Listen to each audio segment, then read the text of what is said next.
Hey guys and gals, I'm going to do a quick mod on the Dyna tonight to fix something that is a potential failure point.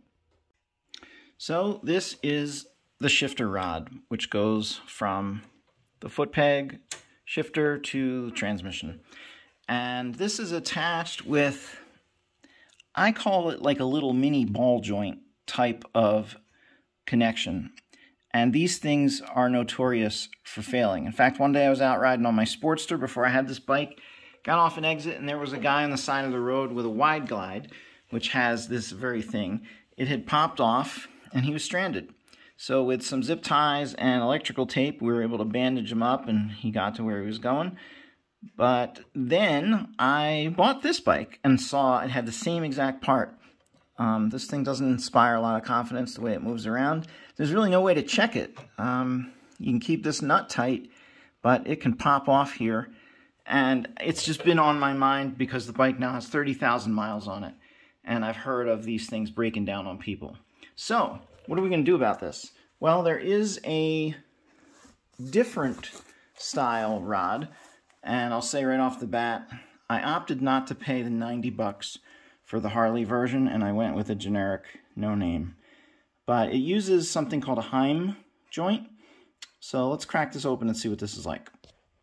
Alright, so let's take a look at what we have. First of all, I have forward controls on my bike, and I was trying to find a replacement for this rod that is a better design, and the reason why I wasn't finding it is because this bike, on the Harley website, they only show you the stock parts. They won't show you things to improve your mods. So I later discovered this thanks to somebody on HD forums. It's compatible with any Dyna, I think from 2006 forward, that has forward controls. So this rod is about the same length as the one I have, and will be the exact same length after I put these Heim joints on. So in this kit you have the rod, you have a piece of metal to go over the arm that goes down to the transmission, a small bag of hardware, and these things are really cool. Apparently these are used in other types of industry. It's almost like a little bearing. If the thing on the bike now I described as a ball joint, the idea here is the bolt goes through it, and then there's a little bit of flexibility for this thing to move around.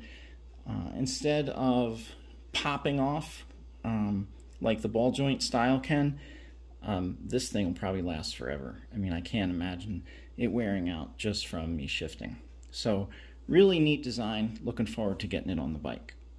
First I need to take off the current rod. So we're going to use a 3/8, hold the nut.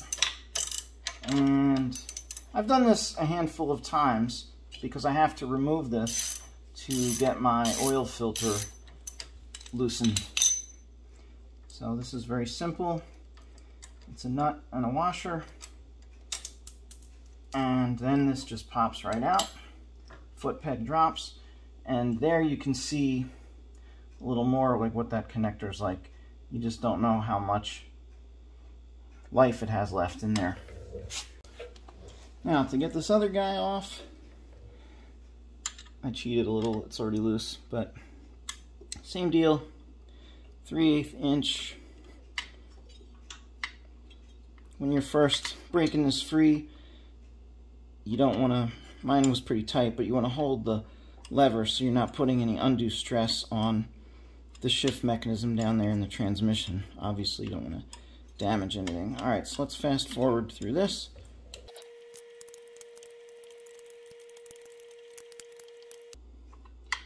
There was some Loctite on here, which made that a little slow. This is definitely one of those parts that makes you wonder, like, how did this design ever get off the drawing board at the factory? It's just such an inferior design. The first step is to assemble the shift rod so that the length matches the one taken off the bike. And I have done that. I've tightened down the lock nuts. Next is to determine if your bike has a straight or an offset shifter lever here, and I honestly didn't know, but according to the manual that came with this, all Dynas are straight. So they tell you to discard this small spacer. It's not needed. So next up is to put this little cover, which is kind of nice because it's chrome. By the way, this comes in chrome and black. To put that over there, and we need to use some Loctite on both of these. And they want 13 to 16 foot-pounds. Really don't need much of this stuff. Alright, so on the rear, it's going to go through the joint, over that little spacer cover, and get screwed in. I have to say, this is looking so much better than what I had on here before. On this side, it goes behind the shift lever, like that, and then the acorn nut goes on the front. So, that's really all there is to it. Let's tighten these bad boys up.